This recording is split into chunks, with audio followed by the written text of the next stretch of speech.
It's 7:30 and time now for tonight's Drama on 3. Here to introduce it is the writer, radio dramatist, composer, performer and film music expert, Neil Brand. Hello. Turn the lights down, hunker down in an armchair, stand by for a well-known Gothic tale of a murder on Dartmoor inspired by the legend of a supernatural hound.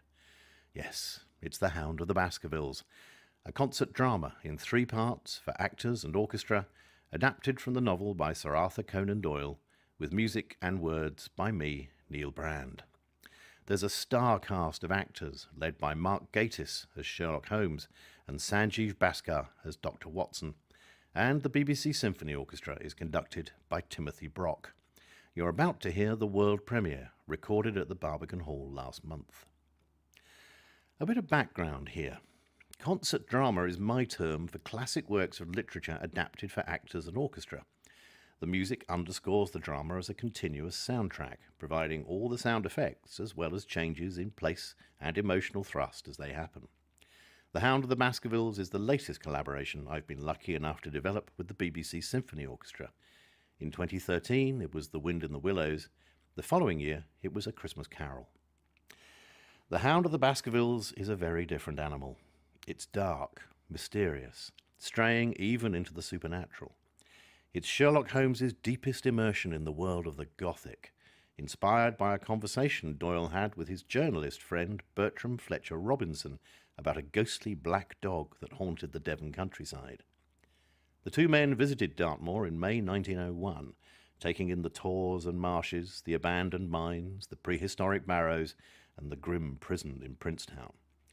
Doyle must at some stage have decided that the only hero formidable enough to challenge the forces of darkness was his errant detective, whom he'd killed off over the Reichenbach Falls some 8 years previously. For me, cutting down the novel to a workable size proved an epic task in itself, but I have stayed true to the text and plotting of the novel, only indulging myself in 1 or 2 more modern moments of dialogue and the setting up of one huge twist, which I hope will surprise and delight Holmes fans, as well as ushering in a much-loved character not to be found in the original story. And then there's the musical score. By chance, and to escape from the grim realities of the modern world, I've spent the last 3 years in both the literary and musical worlds of Gothic horror. I've written radio adaptations of stories by M.R. James, also starring Mark Gatiss, and Sheridan Le Fanu, and investigated the modernist composers who scored Hammer films for a BBC Radio 4 documentary. This score inhabits those dark realms, influenced by universal horror scores of the 1930s and the jagged harmonies of 1950s Hammer. I've even included a homage to Hammer maestro James Bernard. Above all, I'm indebted to my friend, mentor, orchestrator and conductor Timothy Brock, who has created a profound and beautiful soundscape, the perfect environment in which to let loose the great detective and his most terrifying adversary. And what will you hear? A series of linked scenes with Mark Gatiss as Sherlock Holmes and Sanjeev Bhaskar as Dr. Watson, plus 5 other actors taking on the many other roles and narrating. Ewan Bailey as Barrymore, Claire Corbett as Mrs. Barrymore, Sam Dale as Dr. Mortimer, Ryan Early as Henry Baskerville, and Carl Prekop as Stapleton and Selden. And so to part 1. Holmes and Watson hear the legend of the Hound of the Baskervilles from Dr. Mortimer, a country doctor visiting London from Devon. Recorded at the Barbican Hall in London last month, the BBC Symphony Orchestra, conducted by Timothy Brock. This is the Hound of the Baskervilles.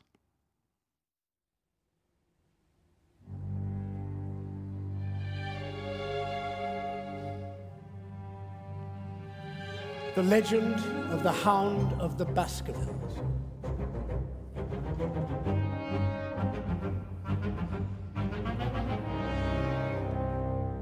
Know then that in the time of the Great Rebellion, this manor of Baskerville was held by Hugo of that name. Nor can it be gainsaid that he was a most wild, profane, and godless man.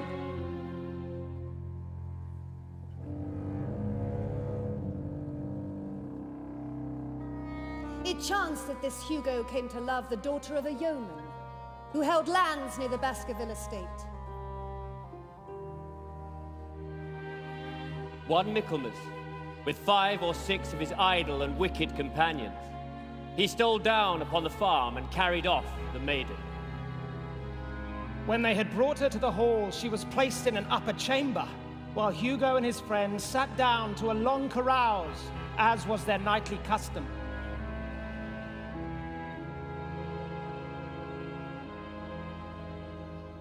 At last, in the stress of her fear, she did that which might have daunted the bravest man. For by the aid of the growth of ivy which covers the south wall, she climbed down from under the eaves, and so homeward, across the moor.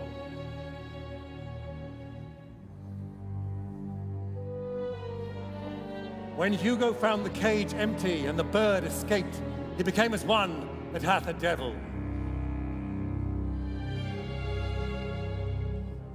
Rushing down the stairs into the dining hall, he sprang upon the great table, flagons and trenchers flying before him. And he cried aloud before all the company that he would that very night render his body and soul to the powers of evil, if he might but overtake the wench. Hugo ran from the house, crying to his grooms that they should saddle his mare and unkennel the pack. And giving the hounds a kerchief of the maids, he swung them to the line, and so off full cry in the moonlight over the moor.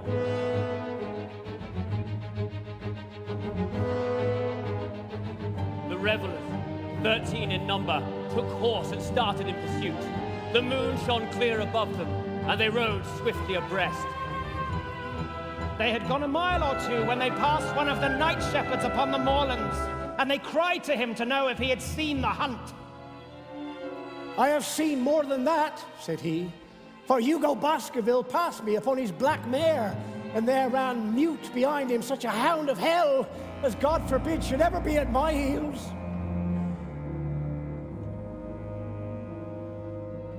They passed on, but soon their skins turned cold. For there came a galloping across the moor, and the black mare, dabbled with white froth, went past with trailing bridle and empty saddle. They coaxed their mares down the dip, to where it opened into a broad space, in which stood 2 of those great stones which were set by forgotten peoples in the days of old. The moon was shining bright upon the clearing, and there, in the center, lay the unhappy maid where she had fallen, dead of fear and of fatigue. But it was not the sight of her body, nor yet was it the sight of Hugo Baskerville lying near her which raised the hair upon their heads. But it was that standing over Hugo and plucking at his throat, there stood a foul thing, a great black beast, shaped like a hound, yet larger than any hound that ever mortal eye has rested upon. And even as they looked, the thing tore the throat out of Hugo Baskerville, on which, as it turned its blazing eyes and dripping jaws upon them, they shrieked with fear and rode for dear life, still screaming across the moor.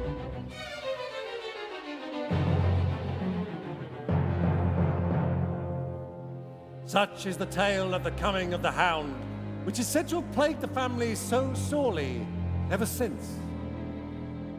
Many of the Baskerville family have been unhappy in their death, which have been sudden, bloody, and mysterious.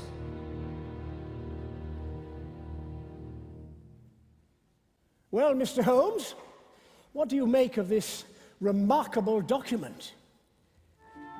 Holmes and I were sitting in Baker Street, listening in amazement to the lurid tale that Dr. Mortimer of Grimpen, Devon, was reading to us. Of interest to a collector of fairy tales, Dr. Mortimer, nothing more. But I should have seen the collection earlier. Is this about the death of Sir Charles Baskerville? Well, that is precisely why I am here, Mr. Holmes. You saw the report in the Times. You have it there, Watson. Oblige me. Sir Charles Baskerville died November 29th, greatly mourned by the community, who have profited by his good fortune and generous donations. Widower, died childless. I quote, "There is no reason whatever to suspect foul play or to imagine that death could be from any but natural causes." Ah. Then there's evidence from Barrymore, butler of Baskerville Hall. Sir Charles Baskerville was in the habit every night before going to bed of walking down the yew alley of Baskerville Hall to smoke a cigar. The night of November the 29th, he never returned. At midnight, finding the hall door still open, I became alarmed, and lighting a lantern, went in search of my master. The day had been wet, and Sir Charles's footmarks were easily traced down the alley. Halfway down this walk, there is a gate which leads out onto the moor. There were indications that Sir Charles had stood for some little time here. He then proceeded down the alley, and it was at the far end of it that I found his body. Good heavens. What is it, Watson? But listen to this, Holmes. I noticed something very strange about those footprints. They altered their character from the time that he passed the moor gate. I know it sounds ridiculous, but he appeared from thence onward to have been walking upon his toes. Aha! Excellent. Well, Dr. Mortimer, that article contains all the public facts. It does. Then pray let me have the private one. Within the last few months, Sir Charles's nervous system had become strained to breaking point. It was at my advice that he was about to go to London. I thought that a few months among the distractions of town would send him back a new man. You knew Sir Charles well, then? With the exception of Mr. Franklin, the magistrate of Grimpen Hall, and Mr. Stapleton, the naturalist, there are no other men of education within many miles. Very well, proceed. He had taken the legend of the Hound exceedingly to heart, and had become convinced he had heard it baying, even seen its black shape cross the moor by the hall. Eventually he was so frightened that although he would walk into his own grounds, nothing would induce him to go out upon the moor at night. And yet, by the evidence of the footprints Barrymore saw on the night he died, he did just that. I saw the spot at the moor gate where he seemed to have waited. I remarked the change in the shape of the prints after that point. Barrymore said at the inquest that there were no traces upon the ground around the body. He did not observe any, but I did. Some little distance off, but fresh and clear. Footprints of a man or a woman? Mr. Holmes, they were the footprints of a gigantic hound.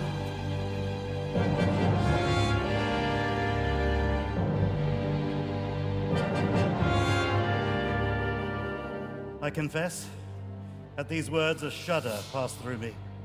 There was a thrill in the doctor's voice which showed that he was himself deeply moved by that which he told us. You saw this? As clearly as I see you. How was it that no one else saw it? The marks were some 20 yards from the body, and no one gave them a thought. I don't suppose I should have done so had I not known this legend. Where is the wicket gate which leads onto the moor? Halfway down the alley. The house is at one end, and a summer house is at the other. Which was where Sir Charles's footprints were leading. And what marks did you see by the wicket gate? All very confused. Sir Charles had evidently stood there for 5 or 10 minutes. How do you know that? Because the ash had twice dropped from his cigar. Ha! Excellent! This is a colleague, Watson, after our own heart. Oh, if only I had been there. Dr. Mortimer, you should have called me in before this. You have indeed much to answer for. Mr. Holmes, I only hesitated because I think the thing may actually be supernatural. Surely not. Well, if you hold these views, why have you come to consult me at all? You tell me in the same breath it is useless to investigate Sir Charles's death, and yet you desire me to do just that. I did not say that I desired you to investigate his death. Then how, pray, can I assist you? By advising me as to what I should do with Sir Henry Baskerville, who arrives at Waterloo Station in exactly 1 hour and a quarter. Great Scott, then you found the heir. Well, on the death of Sir Charles, we inquired for this young gentleman and found that he'd been farming in America. From the accounts which have reached us, he is an excellent fellow in every way. No other claimant, I presume? None. Sir Charles, who died childless, was eldest of 3 brothers. This Sir Henry is the son of the middle brother. And the last? The third, Roger, the black sheep of the family. He made England too hot to hold him, fled to Central America, and died there in '76 of yellow fever. Henry is the last of the Baskervilles, and I have had a wire that he arrived at Southampton this morning. Now, Mr. Holmes, what would you advise me to do with him? In your opinion, there is a diabolical agency abroad which makes Dartmoor unsafe for a Baskerville? Indeed. And yet it cannot be denied that the prosperity of the whole poor, bleak countryside depends upon his presence. All the good work which has been done by Sir Charles will crash to the ground if there is no tenant of the hall. I recommend, sir, that you take a cab and proceed to Waterloo to meet Sir Henry Baskerville. Say nothing about this until I've made up my mind about the matter. And how long will that take? 24 hours, no more. At 10 o'clock tomorrow, Dr. Mortimer, I'll be very much obliged to you if you will call upon us here and bring Sir Henry Baskerville with you. I'm obliged to you, sir. Gentlemen? Mortimer scribbled the appointment on his shirt cuff and hurried off in his strange, peering, absent-minded fashion. Holmes returned to his seat with that quiet look of inward satisfaction which meant that he had a congenial task before him. Going out, Watson? Oh, right, yes, of course, unless I can help you. No, my dear fellow. It is at the hour of action that I turn to you for aid. But this is splendid, really unique from some points of view. There will be a lad waiting at the cab rank on the corner. His name is Billy. Send him up here, would you? Yes, of course. Billy! Yes, Mr. Holmes? To Bradley's to fetch me a pound of the strongest shag tobacco. Then to Stanford's and Charing Cross to purchase me an ordnance map of Dartmoor. Straight back, Mike. Of course, Mr. Holmes. What do you take me for?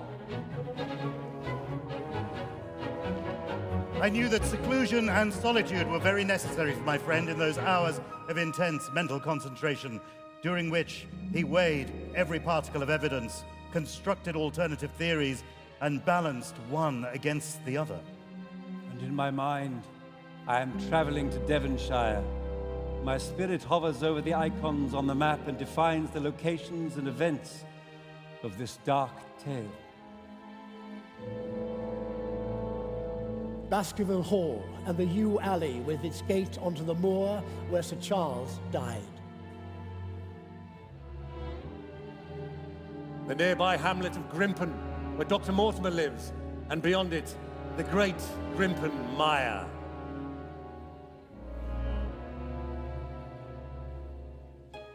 Within 5 miles radius, Grimpen Hall, home of Magistrate Franklin. The cottage where Stapleton, the naturalist, lives. The stone circle where Sir Hugo met his fate 200 years ago. And finally, standing sentinel, the great convict prison of Princeton.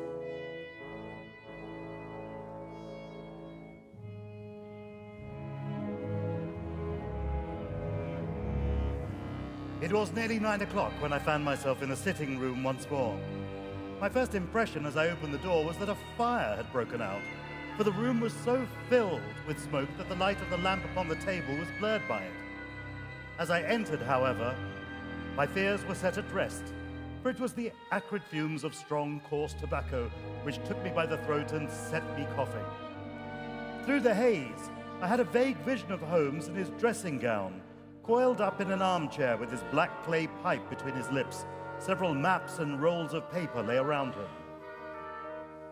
This, Watson, is the stage upon which tragedy has been played and upon which we may help to prevent it playing again. It must be a wild place. And a worthy setting if the devil did desire to have a hand in the affairs of men. Then you are yourself inclining to the supernatural explanation? Perhaps. But the devil's agents may be of flesh and blood, may they not? That change in the footprints. Mortimer said that the man had walked on tiptoe down that portion of the alley. Why should he do that? Why, indeed. He was running, Watson. Running desperately, running for his life.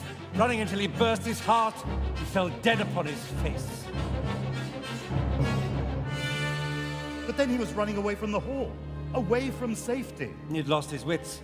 Why else would this elderly and infirm man who had a pathological fear of the moor wait on a damp, freezing night, not in his home, by the only access to the object of his fears? He was waiting for someone. Bravo, Watson. This thing takes shape. It becomes coherent. Might I ask you to hand me my violin? We will postpone all further thought upon this business until we've had the advantage of meeting Dr. Mortimer and Sir Henry Baskerville in the morning.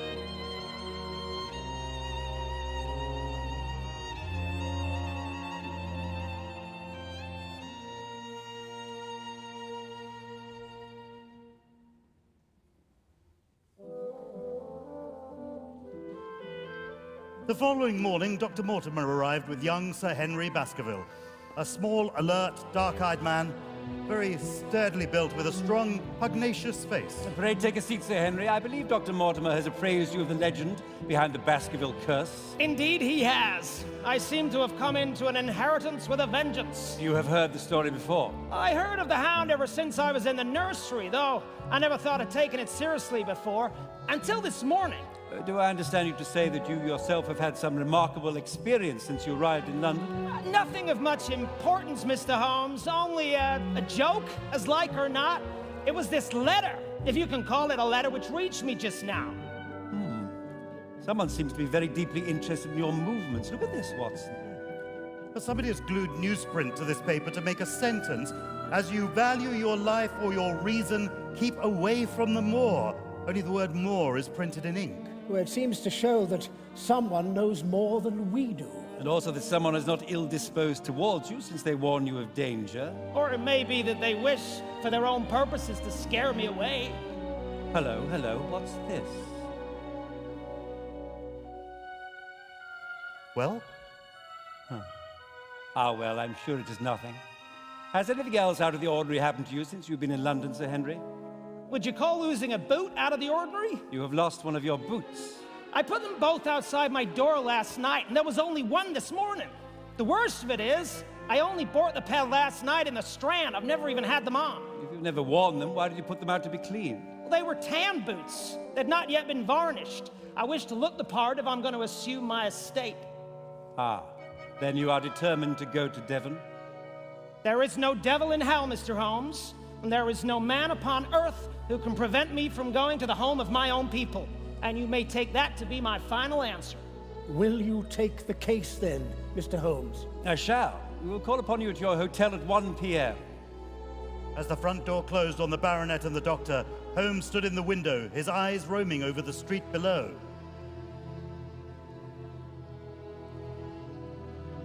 Aha! As I thought. What is it? They're being followed. A hansom is moving slowly behind them. The passenger appears to be the possessor of a long black beard. Good heavens. Quick, your hat and coat, Watson, before we're too late.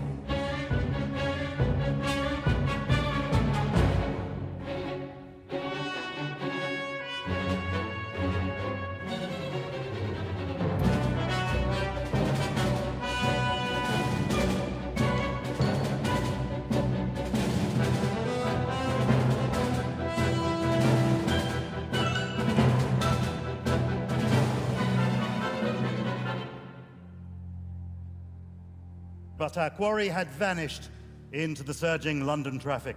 On the dot of 1 o'clock, we presented ourselves at the Northumberland Hotel to hear the raised voice of our American visitor. Seems to me they're playing me for a sucker in this hotel. They'll find they've started into monkey with the wrong man unless they're careful. By thunder, if that chap can't find my missing boot, there'll be trouble. I thought you had already reported your missing boot. That was a new brown one. This is an old black one. Ah. What is it, Mr. Holmes? A chink of light, nothing more. Tell me, Sir Henry, what are your immediate plans? To go to Baskerville Hall. Very well. There is only one provision which I must make. You certainly must not go alone. Dr. Mortimer returns with me. But Dr. Mortimer has his practice to attend to, and his house is miles away from yours. No, Sir Henry, you must take with you someone, a trusty man who will always be by your side. Is it possible that you could come yourself, Mr. Holmes? At the present instant, one of the most revered names in England is being besmirched by a master blackmailer, and only I can stop a disastrous scandal. Whom would you recommend, then? If my friend Watson would undertake it, there is no man who is better worth having at your side when you're in a tight place. Dr. Watson, if you'll come down to Baskerville Hall and see me through, I'll never forget it. I will come, with pleasure. I do not know how I could employ my time better. And you will report very carefully to me, Watson. A letter every day, no matter how trivial the reports. When a crisis comes, as it will do, I will direct you how you shall act.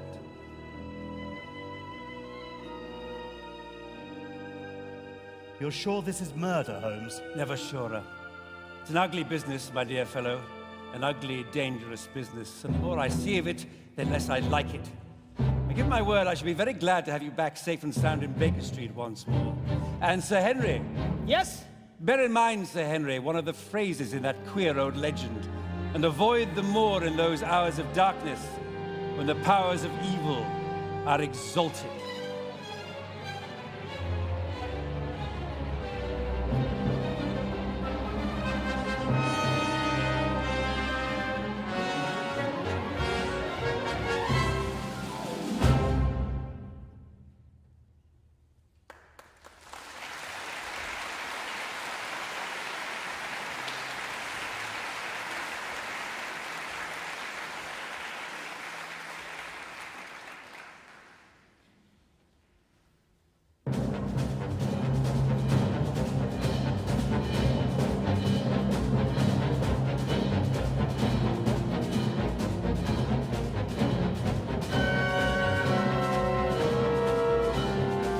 The train pulled up at a small wayside station, a sweet, simple country spot.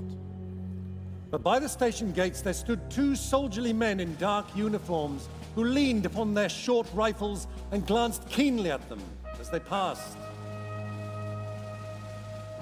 The coachman, a hard-faced, gnarled little fellow, saluted Sir Henry Baskervilles. Sir! And in a few minutes, they were flying swiftly down the broad, white road.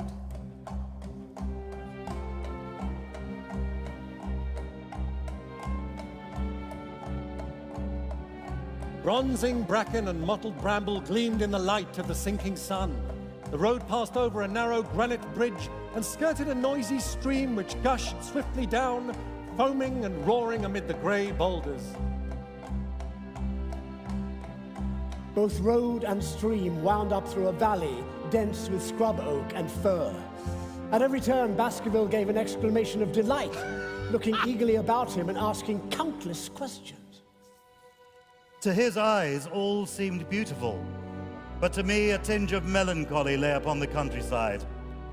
The rattle of our wheels died away as we drove through the drifts of rotting vegetation, sad gifts, as it seemed to me, for nature to throw before the carriage of the returning heir of the Baskervilles.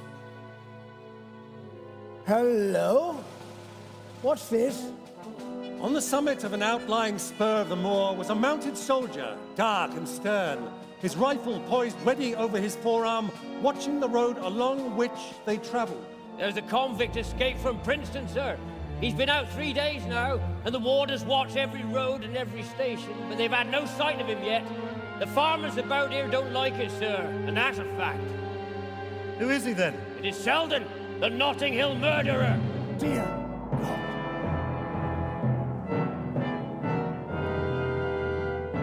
And my mind went back to a case so horrific that I refused to publish its details and Holmes's words in conclusion. No, Watson, he'll not face the hangman, despite the brutality of his actions, the mutilation of the corpses, or maybe because of them. He is insane. He'll rot in prison for the rest of his life. In front of them rose the huge expanse of the moor, mottled with gnarled and craggy cairns and tors. A cold wind swept down from it and set them shivering. Somewhere there on that desolate plain lurked this fiendish man, hiding in a burrow like a wild beast, his heart full of malignancy against the whole race which has cast him out.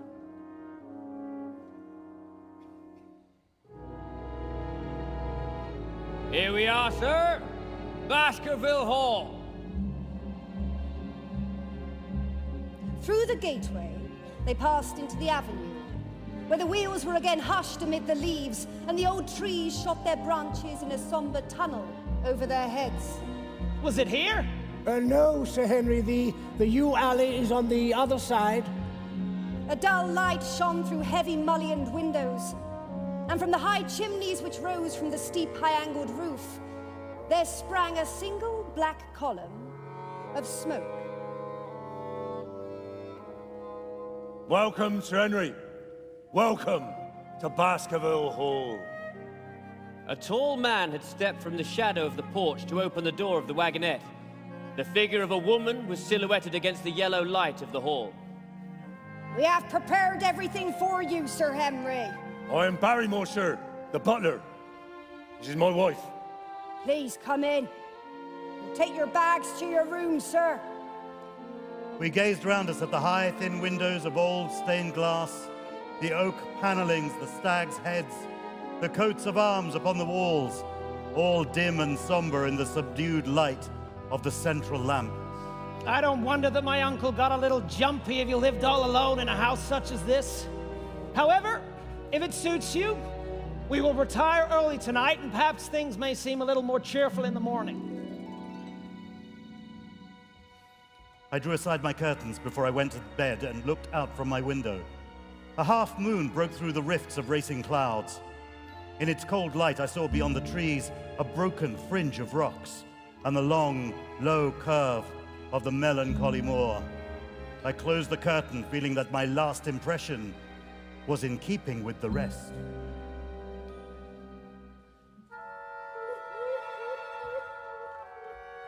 And in the very dead of the night, there came a sound to my ears, clear, resonant, and unmistakable.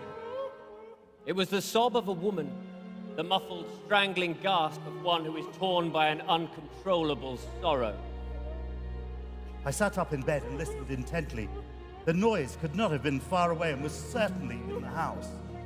For half an hour I waited with every nerve on the alert, but there came no other sound, save the chiming clock and the rustle of the ivy on the wall.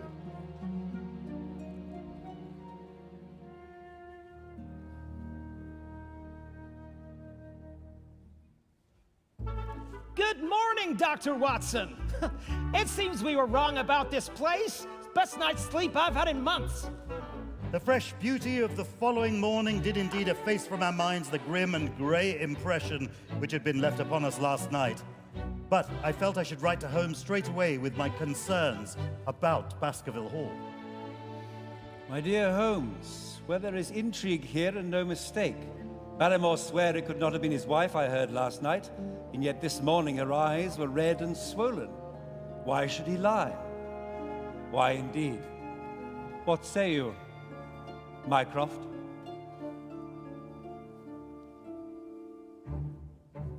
In the panelled lounge of the Diogenes Club, Sherlock Holmes is deep in conversation with his elder brother. Well, it was Barrymore who first discovered the body of Sir Charles, and we had only his word for all the circumstances which led up to the old man's death. Mycroft Holmes is a senior government official and possessed, according to Holmes, of even greater powers of deduction than his own. Whose greatness is hampered only by the fact that Mycroft refuses to leave the confines of his club. Is it possible that it was Barrymore after all that I saw in the cab in Baker Street? Well then, is he the agent of others, or has he some sinister design of his own? Dr. Watson! I was walking to the village of Grimpen when my thoughts were interrupted by the sound of running feet behind me, and a voice which called me by name. Here on the moor, we are homely folk and do not wait for formal introductions. You may possibly have heard my name from our mutual friend Mortimer. I am Stapleton of Merrypit House. The naturalist, of course. He was a small, slim, clean-shaven, prim-faced man, flaxen-haired and lean-jawed, dressed in a grey suit and wearing a straw hat. A tin box for botanical specimens hung over his shoulder, and he carried a butterfly net in one of his hands. We were all rather afraid that after the sad death of Sir Charles, the new baronet might refuse to live here.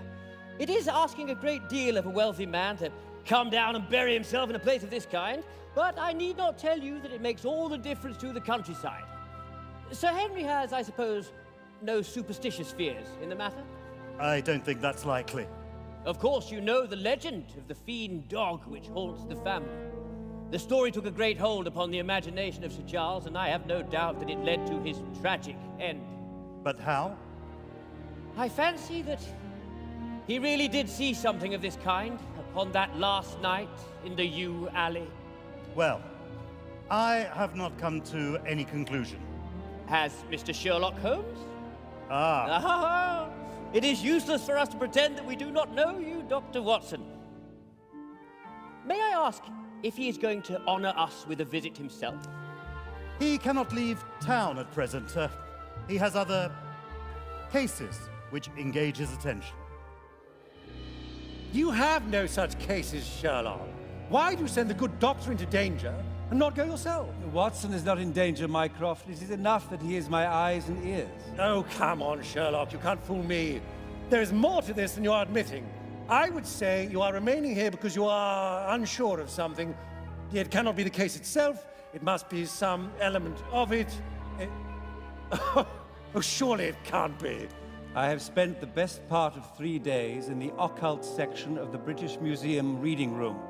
I noticed the books I ordered up had all recently been ordered by you. You do not believe in the occult. But you do. What are you asking, Sherlock? Is the legendary Hound just fable? You see this great plain to the north here with the queer hills breaking out of it? You notice those bright green spots scattered thickly over it? Yes. They seem more fertile than the rest. Ah, fertile indeed. That is the great Grimpen Mire. A false step yonder means death to man or beast. Good heavens. Even in dry seasons, it is a danger to cross it. But after these autumn rains, it is an awful place. And yet I can find my way to the very heart of it and return alive.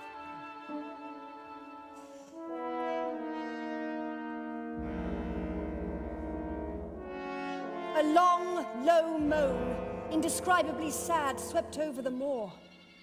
It filled the whole air, and yet it was impossible to say whence it came. From a dull murmur, it swelled into a deep roar, and then sank back into a melancholy, throbbing murmur once again. Hello? What is that? The peasants say it is the Hound of the Baskervilles calling for its prey. I heard it once or twice before, but never quite so loud.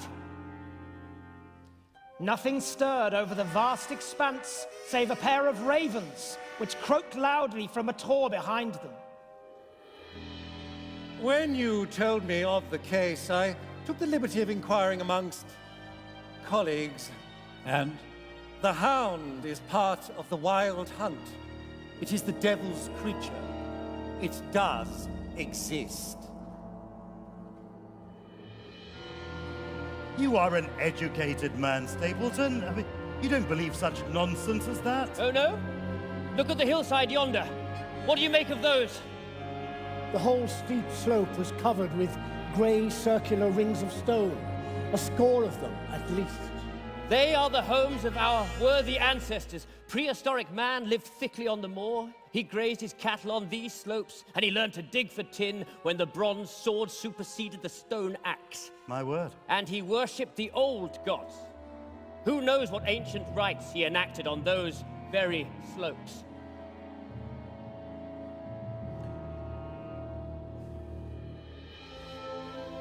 Much as it goes against my nature, I believe this is no ordinary dog, Mycroft.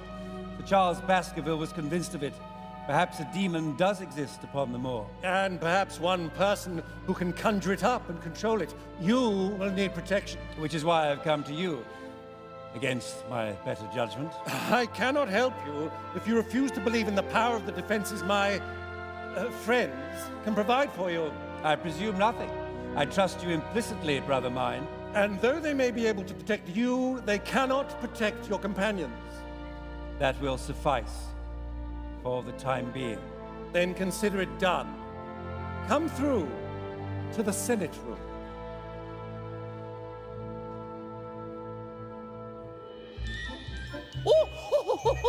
Excuse me an instant. It is surely Cyclopides. A small fly or moth had fluttered across our path, and in an instant Stapleton was rushing with extraordinary energy and speed in pursuit of it. The creature flew straight for the great mire, but Stapleton never paused for an instant, bounding from tuft to tuft behind it, his green net waving in the air. I was standing watching his pursuit with a mixture of admiration for his extraordinary activity and fear lest he should lose his footing in the treacherous mire, when I heard the sound of steps, and turning round, found a woman near me upon the path. Go back. Go straight back to London instantly. Why should I go back? I cannot explain. But for God's sake, do what I ask you. Go back and never set foot upon the moor again. But I have only just come. Can you not tell when a warning is for your own good? Hush, my brother is coming. Not a word of what I have said. We are very rich in orchids on the moor, though, of course, you are rather late to see the beauties of the place. Hello, Beryl! Hello, Jack! You are very hot? Yes, I was chasing a cyclopedes. What a pity that I should have missed him. Ah, you have introduced yourselves, I see? Yes. I was telling Sir Henry that it was rather late for him to see the true beauties of the moor. Why, who do you think this is? Well, Sir Henry Baskerville, of course. No, only a humble commoner. But I am his friend. My name is Dr. Watson. Oh, I'm sorry. We've been talking at cross purposes.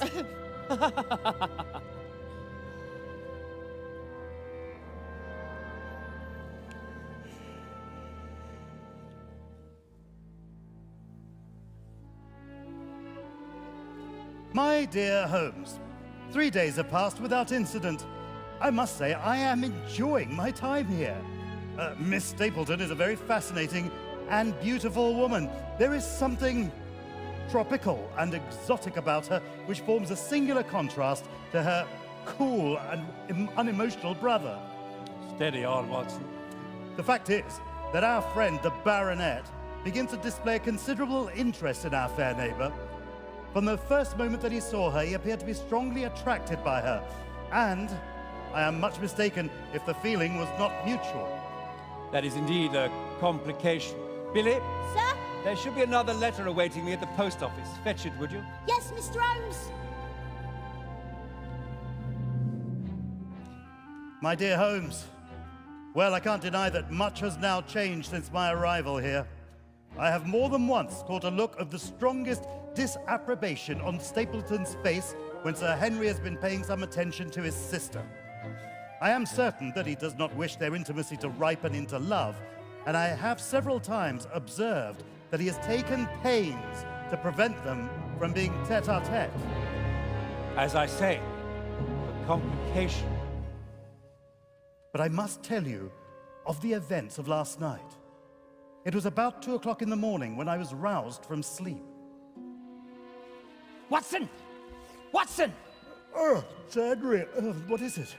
Barrymore! I heard his footsteps pass my door a moment ago. He's at the end of the corridor with a lit candle. The west corner? By Jove, that is the window that looks directly out onto the moor. Wait, I'm coming with you. Quiet as you can.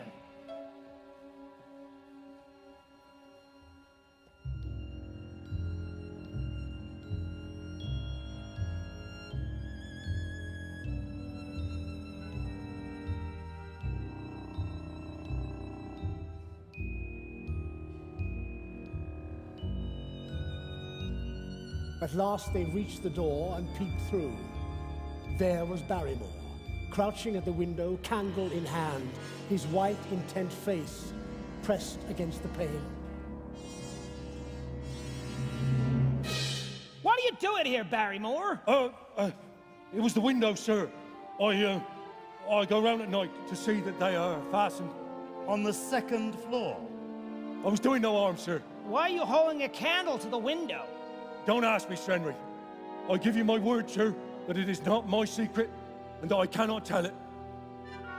He was signaling. Let's see if there's an answer. Ah, look. A tiny pinpoint of yellow light suddenly transfixed the dark veil and glowed steadily in the center of the black square framed by the window. Come, speak up! Who is your confederate out yonder? What is this conspiracy? It's my business and not yours. I will not tell. Then you will leave my employment right away. Very good, sir. If I must, I must. Oh, John, have I brought you to this? Mrs. Barrymore, paler and more horror-struck than her husband, was standing at the door. We have to go, Eliza. This is the end of it. It is my doing, Sir Henry. All mine. He's done nothing except for my sake and because I asked him. Speak out, then. What does this mean? My unhappy brother is starving on the moor. We cannot let him perish at our very gates. The light is a signal to him that food is ready for him, and his light out yonder is to show the spot to which to bring it. Then your brother is... Selden. The escaped convict, sir.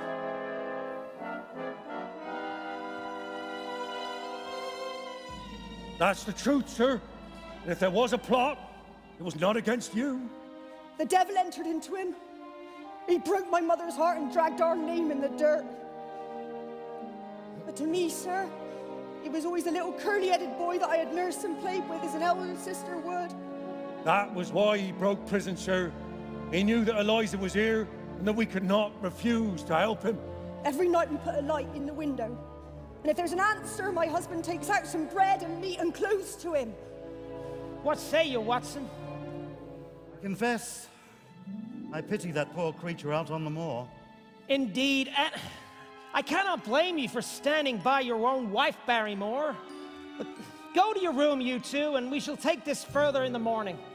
Very well, sir. Thank you, sir.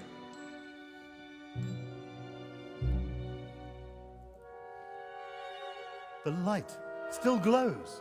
How far? Not even a mile, I would guess. That is near the Stapletons' cottage. Great heavens. We must take that man, Watson. He's dangerous.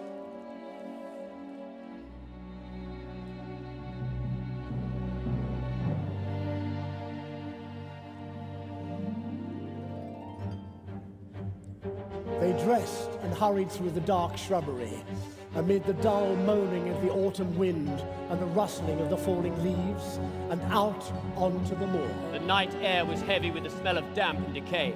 Now and again the moon peeped out for an instant, but clouds were driving over the face of the sky, and a thin rain began to fall. The light still burned steadily in front. I say, Watson, what would Holmes say to this? How about that hour of darkness in which the power of evil is exalted?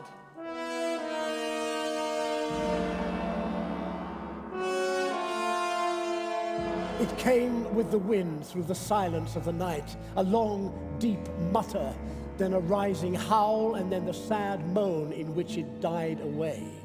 Again and again it sounded, the whole air throbbing with it, strident, wild, and menacing. My God, what's that, Watson? I don't know. It's the Hound, isn't it? It's the Hound of the Baskervilles. Look!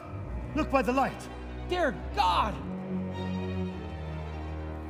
Over the rocks, in the crevice of which the candle burned, there was thrust out an evil yellow face. A terrible animal face, all seamed and scored. Foul with mire, with a bristling beard and hung with matted hair. It might have been one of the prehistoric creatures who dwelt on these hillsides. After him, Watson! Stand, Selden! I am armed! No!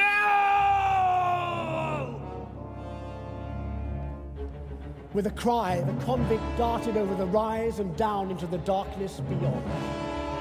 We rushed over the brow of the hill, and there was our man running with great speed down the other side, springing over the stones in his way like a mountain goat.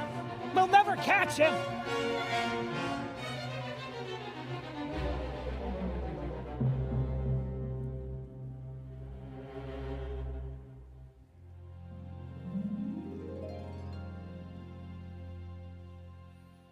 We were turning to go home, abandoning the hopeless chase.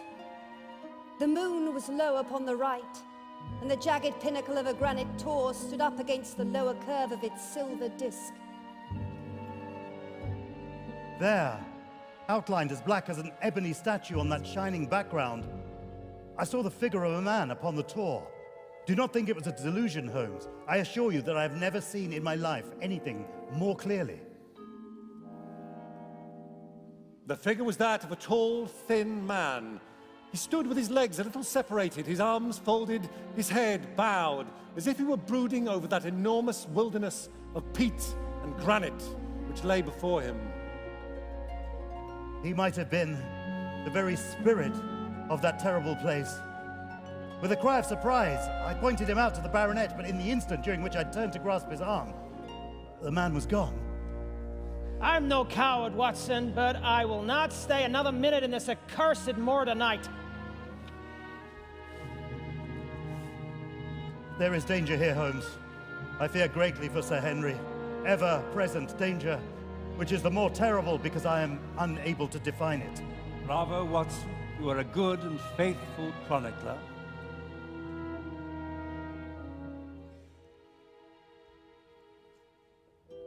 In the morning, Barrymore was adamant that he could get Selden out of the country within days if we would just allow it. Very well. Give the man what he needs. I guess we're aiding and abetting a felony, Watson. Well, after what we've heard, I don't feel as if we could give the man up. So there is an end of it. You've been so kind to us, sir, that I should like to do the best I can for you in return. I've told nobody about this. It's about poor Sir Charles's death. You know how he died? No, sir, but I know why he was at the gate at that hour. It was to meet a woman. To meet a woman? Yes, sir. And the woman's name? I don't know it, sir, but only a few weeks ago, I was cleaning out Sir Charles's study. It had never been touched since his death, and found the ashes of a burned letter in the back of the grate. One little slip, the end of a page hung together, and the writing could still be read. What did it say? Please, as you are a gentleman, burn this letter and be at the gate by 10 o'clock.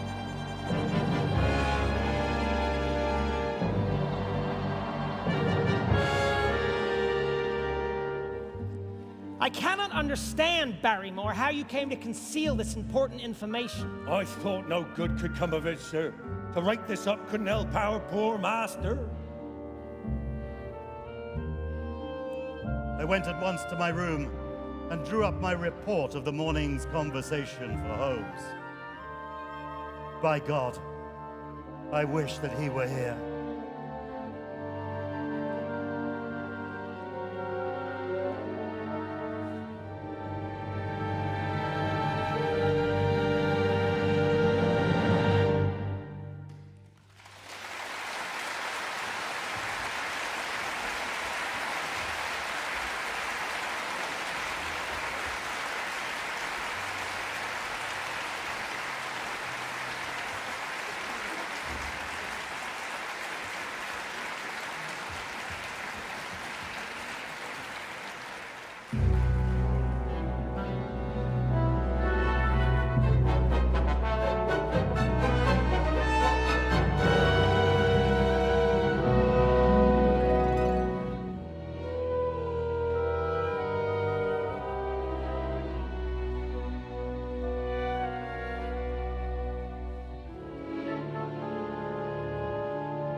All day today, the rain poured down, rustling on the ivy and dripping from the eaves.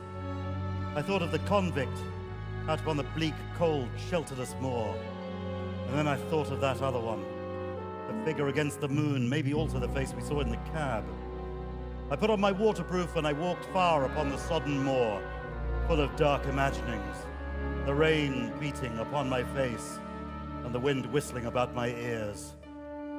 God help those who wander into the great mire now, for even the firm uplands are becoming a morass.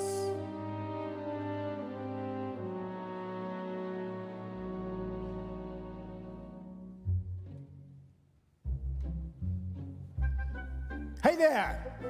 You're Watson, I'm guessing. Get in here out of the rain!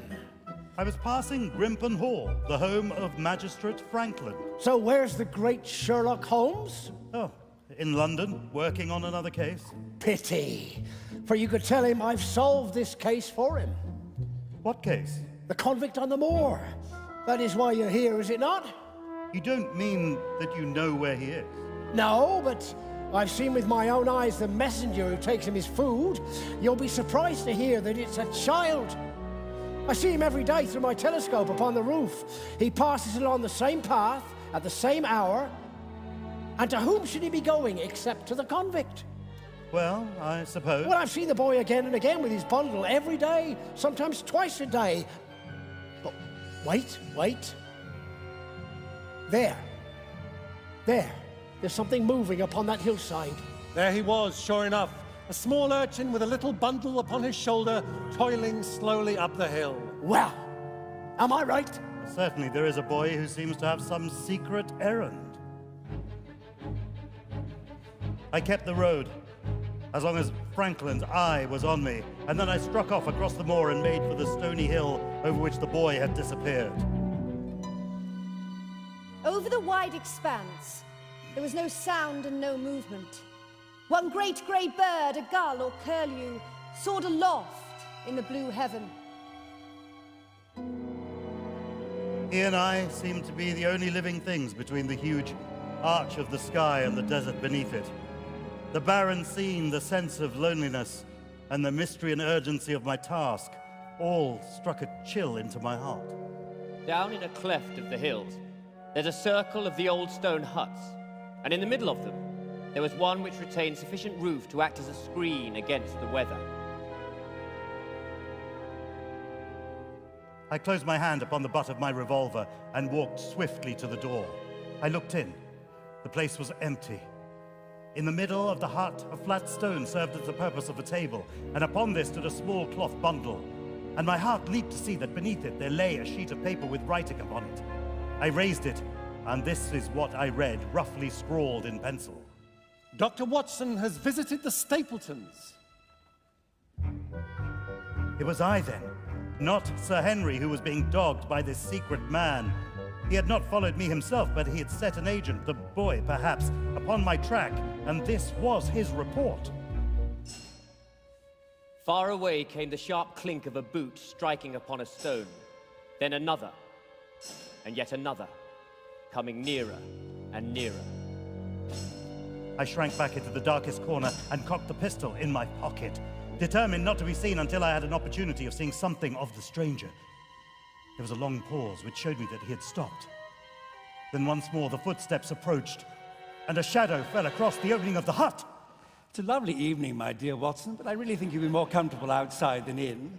Holmes! Come out and please be careful with the revolver. I never was more glad to see anyone in my life. Or more astonished, eh? Well, I must confess to it. The surprise was not all on one side, I assure you. I had no idea that you had found my occasional retreat, still less that you were inside it until I was within 20 paces of the door. My footprint, I presume. No, Watson, I fear I could not undertake to recognize your footprint amid all the footprints of the world. If you seriously desire to deceive me, you must change your tobacconist. When I see the stub of a cigarette marked Bradley, Oxford Street, I know that my friend Watson is in the neighborhood. Good heavens. But how did you localize me? You saw me perhaps on the night of the convict hunt, when I was so imprudent as to allow the moon to rise behind me? Yes, I saw you then. But today, your boy has been observed, and that gave me a guide where to look. Ah, Magistrate Franklin of Grimpen Hall. Aha! Billy has brought up some supplies. What's this paper? So you have been to the Stapletons, have you? Indeed. Well done. Our researchers have evidently been running on parallel lines. Billy has been watching over you the whole time you've been here. But I thought you were in Baker Street working out that case of blackmailing. That was what I wished you to think. Then you used me, and yet do not trust me. I think that I have deserved better at your hands, Holmes. Have all my reports been wasted? Here are your reports, my dear fellow, and very well thumbed, I assure you. I made excellent arrangements, and young Billy saw to it they were only delayed one day upon their way. Well, then... My dear friend, you have been invaluable to me in this, as in many other cases. In truth, it was partly for your own sake that I did it. It was my appreciation of the danger which you ran which led me to come down and examine the matter for myself. Otherwise, my presence would have warned our very formidable opponent to be on his guard. And who is that opponent? I think you must know by now. The sun had set, and dusk was settling over the moor. The air turned chill, and an icy wind began to moan about the ancient structure. Why, your dinner companion. Stapleton!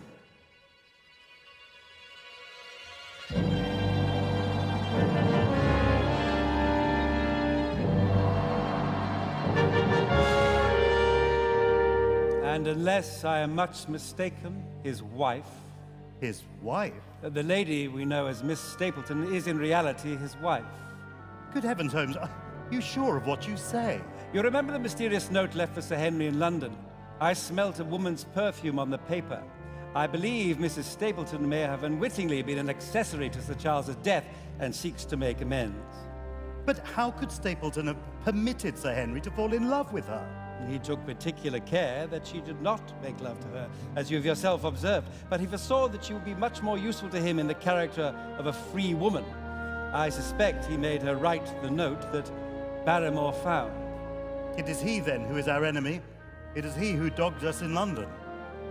So I read the riddle. And the warning, it must have come from her. Exactly. But how do you know that the woman is his wife? Mycroft. Mycroft has been our third confederate in this quest. Stapleton told you he was once a schoolmaster in the north of England. A little investigation showed me that a school there had come to grief under atrocious circumstances, and the man who had owned it, who was devoted to entomology, had disappeared with his wife. The descriptions matched. But what is the meaning of it all? What is he after? It is murder, Watson. Refined, cold-blooded, deliberate murder. My nets are closing upon him, even as his are upon Sir Henry. But with your help, he is already almost at my mercy.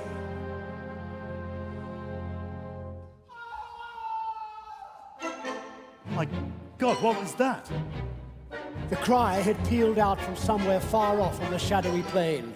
Now it burst upon their ears, nearer, louder, more urgent than before. Where is it, Watson? There. No, there. The Hound! Come, Watson, come! Great heavens, if we are too late! They were running swiftly over the moor, but now from somewhere among the broken ground immediately in front, there came...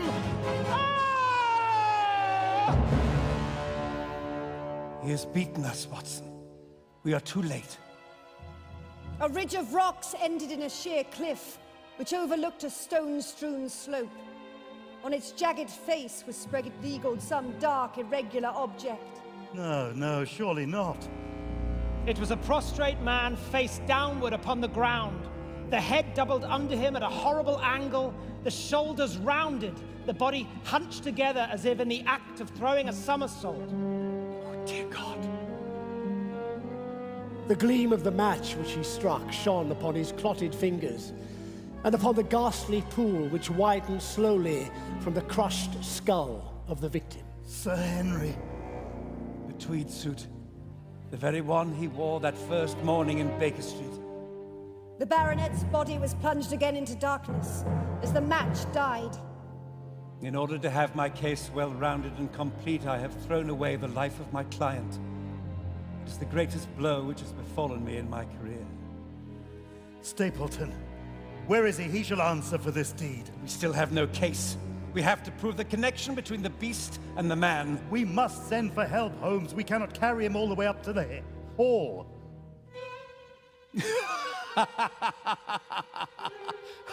Heavens, are you mad? A beard! Look, this man has a beard. A beard? It is not the baronet, it is... Why, it is my neighbor, the convict. It is indeed the same face I saw.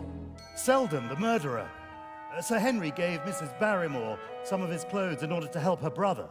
Then the clothes have been the poor devil's death. It is clear enough that the Hound has been laid on from some article of Sir Henry's. The boot which was abstracted in the hotel, in all probability, and so ran this man down. Why, Dr. Watson! That's not you, is it? Stapleton. Not a word, Watson, or our plans crumble to the ground. You are the last man that I should have expected to see out on the moor at this time of night. But dear me, what's this? Somebody hurt? He bends over the body, and the cigar falls from his fingers. Who is this? It is Selden, the prisoner who has escaped from Princeton. Dear me, what a very shocking affair. What do you make of it, Mr. Holmes? You are very quick at identification. We have been expecting you in these parts since Dr. Watson came down. You are in time to witness a tragedy. Albeit, I dare say the devil deserved it. Oh, I don't know. one cannot always have the success for which one hopes. An investigator needs facts, not legends. This has not been a satisfactory case. I'm sorry to hear it. Selden's body was carried back to the hall, and Stapleton left with a cheery wave. Why should we not arrest him at once? We can prove nothing against him. There's the devilish cunning of the man. If he were acting through a human agent, we could get some evidence. But even if we were to drag this great dog into the light of day, it would not help us in putting a rope around the neck of its master. Surely we must have a case. Not a shadow of one, my dear fellow, only surmise and conjecture. We should be laughed out of court if we came with such a story and with such evidence.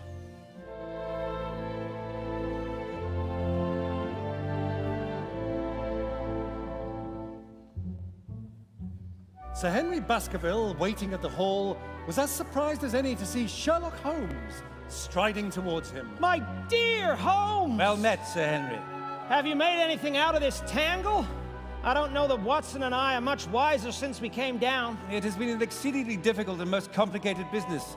There are several points on which we still want light, but it is coming, all the same. I haven't slept since we heard that hound on the moor, so I can swear that it is not all empty superstition. If you can muzzle that one and put him on a chain, I'll be ready to swear you are the greatest detective of all time. I think I can muzzle and chain him, if you will give me your help. Whatever you tell me to do, I'll do. Very good. And I will ask you to do it blindly, without always asking the reason. Just as you like. Good heavens. What is it, Holmes? Sir Henry, these really are a very fine series of portraits. This cavalier here, the one with the black velvet and the lace.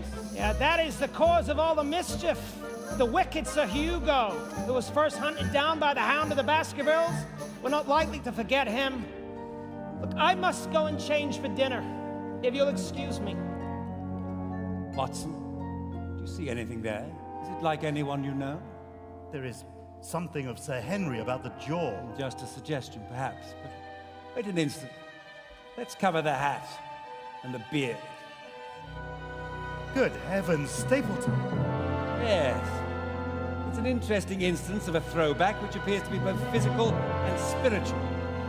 A study of family portraits is enough to convert a man to the doctrine of reincarnation.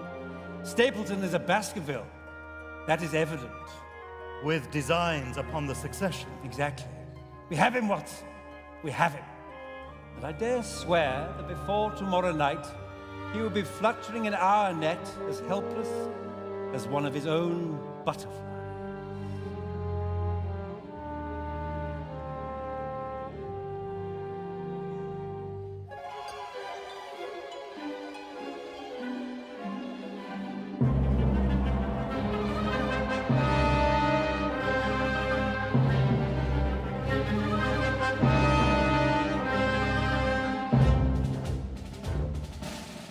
I was up betimes in the morning, but Holmes was afoot earlier still, for I saw him from the window as I dressed, coming up the drive.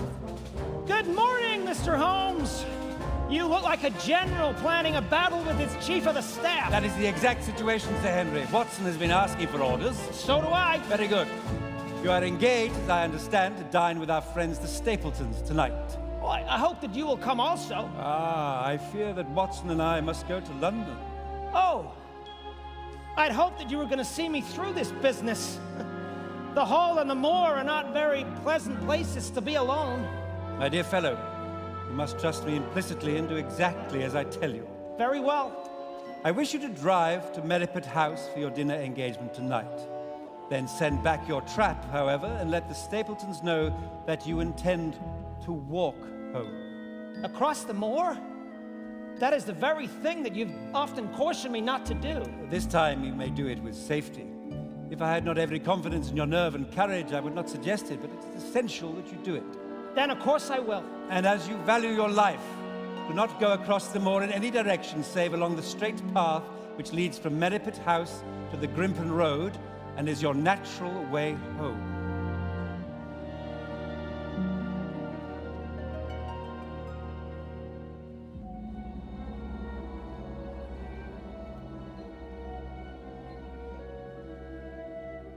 As darkness fell, Holmes and Watson were concealed on the bluff overlooking Stapleton's house. I see Stapleton and Sir Henry, but no sign of Stapleton's wife. Across the great Grimpen Mire, there hung a dense white fog. It was drifting slowly in their direction, low, but thick and well-defined.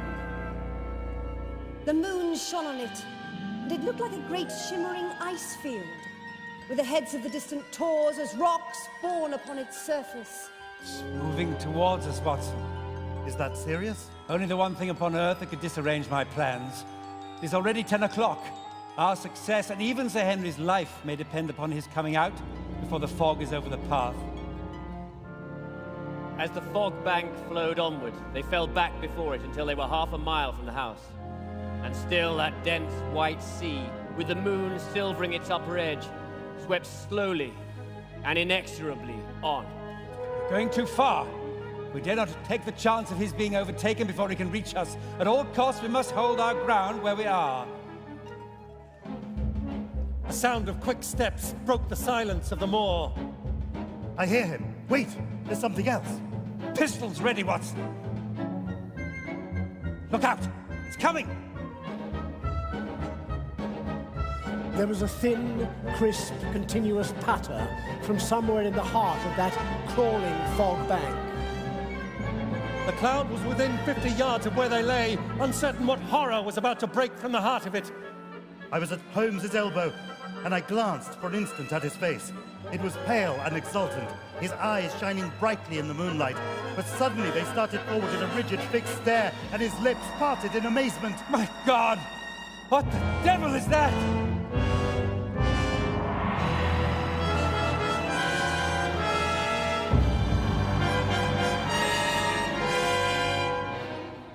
A hound it was, an enormous, cold black hound, but not such a hound as mortal eyes have ever seen. Fire burst from its open mouth. Its eyes glowed with a smouldering glare. Its muzzle and hackles and dewlap were outlined in flickering flame. Never, in the delirious dream of a disordered brain, could anything more savage, more appalling, more hellish be conceived than that dark form and savage face which broke upon them out of the wall of fog. With long bounds, the huge black creature was leaping down the track, following hard upon the footsteps of Sir Henry. Fire! We hit him! If he's vulnerable, he's mortal. If we can wound him, we can kill him. Oh my God! No! No! Quickly, Watson! The thing has caught Sir Henry. I was in time to see the beast spring upon its victim, hurl him to the ground, and worry at his throat. Oh, no, you don't!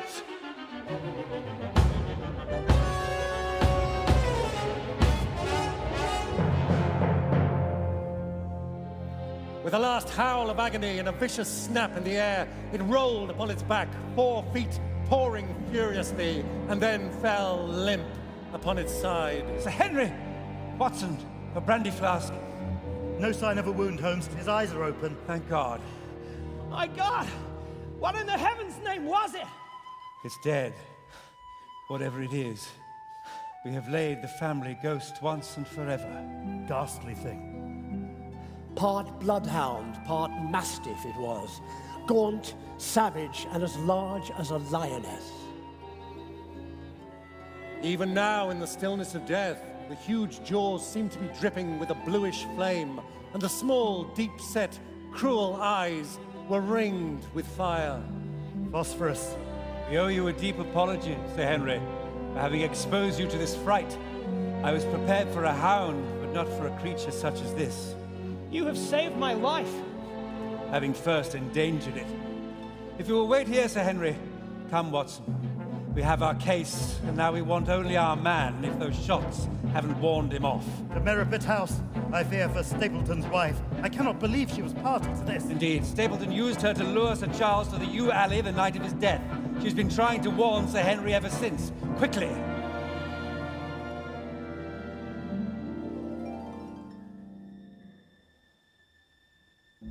As they arrived, the front door was open, but there was no light, save in the dining room. There's someone in there. I can hear someone. A figure was tied against a wooden beam, so swathed and muffled in the sheets which had been used to secure it, that one could not for the moment tell whether it was that of a man or a woman. One towel passed round the throat and was secured at the back of the pillar, and over it 2 dark eyes, eyes full of grief and shame and a dreadful questioning, stared back. In a minute, we had torn off the gag, unswathed the bonds, and Mrs. Stapleton sank upon the floor in front of us. As her beautiful head fell upon her chest, I saw the clear red wheel of a whiplash across her neck. Is he safe? Has he escaped? He cannot escape us, madam. No, no. And not be my husband. Sir Henry, is he safe? Yes, And the Hound? it is dead. Thank God. See how the villain has treated me. We saw with horror that her arms were all mottled with bruises. Tell us then where we shall find him. If you have ever aided him in evil, help us now and so atone. There is but one place where he can have fled. There is an old tin mine on an island in the heart of the mire, where he kept his hound and made preparations so that he might have a refuge. That is where he would fly. The fog bank lay like white wool against the window. Holmes held the lamp towards it. See, no one could find his way into the Grimpen mire tonight. He may find his way in, but never out. How can he see the guiding wands tonight?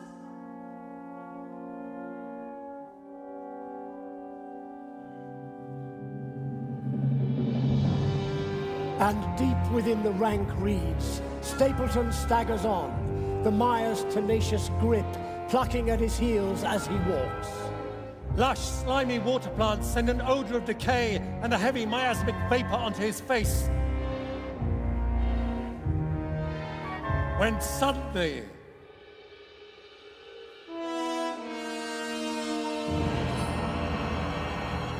Good God, Holmes, do you hear that? Mycroft, you are right. The one element of the mystery is still missing. But the Hound is dead. The beast that Stapleton set upon Sir Henry may be dead, but that is not its cry. Stapleton hears the deep roar and knows for whom it is intended. No! No! You cannot exist! The patter of paws, the sudden burst of smoke and flame, and rearing up behind him, a demonic horror from the pit, glowing and smoking with hellfire!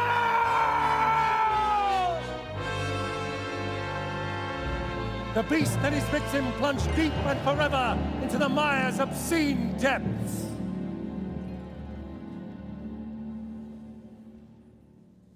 But what does it mean, Holmes? Never yet have we helped to hunt down a more dangerous man than he who is lying yonder. But as Mycroft told me, we could not be the arbiters of his fate. Why ever not? Because, my dear fellow, Stapleton is a Baskerville, and his fate was always in more vengeful hands than ours.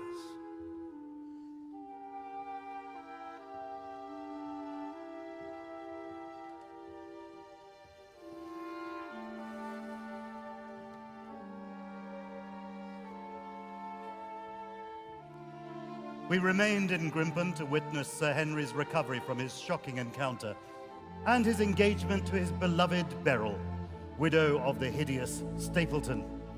Holmes was pitched headlong into the case of the Norwood builder, and Dartmoor seemed very far away.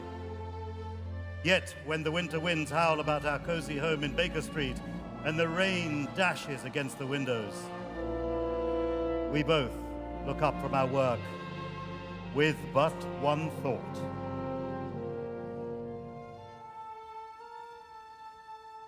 Your own mantra, Holmes. When you have eliminated the impossible, whatever remains, however improbable, must be the truth. There are more things in heaven and earth, Watson, than are dreamt of in our philosophy. Your violin, Holmes. If you would, my dear fellow. Thank you.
That was the third and final part of The Hound of the Baskervilles, text and music by me, Neil Brand, and orchestrated by Timothy Brock, who conducted the BBC Symphony Orchestra in this world premiere performance at the Barbican Hall, London, last month. And the orchestra's leader, Stephen Bryant, was standing in for Sherlock on the violin. The voices you heard were Mark Gatiss as Sherlock Holmes, Sanjeev Bhaskar as Dr. Watson, Ewan Bailey as Barrymore and Mycroft, Claire Corbett as Mrs. Barrymore, Beryl Stapleton and Billy, Sam Dale as Dr. Mortimer and Frankland, Ryan Early as Henry Baskerville, and Carl Prekop as Stapleton and Selden, while the whole cast narrated throughout. The director was David Hunter. For BBC Radio 3, the sound engineer was Chris Rouse, and the producer was Anne Mackay. The Hound of the Baskervilles was a BBC co-commission with the Barbican Centre and Saffron Hall. I hope you've enjoyed it. Don't have nightmares. That was Neil Brand, and that performance was recorded for BBC Television and will be screened later in the year.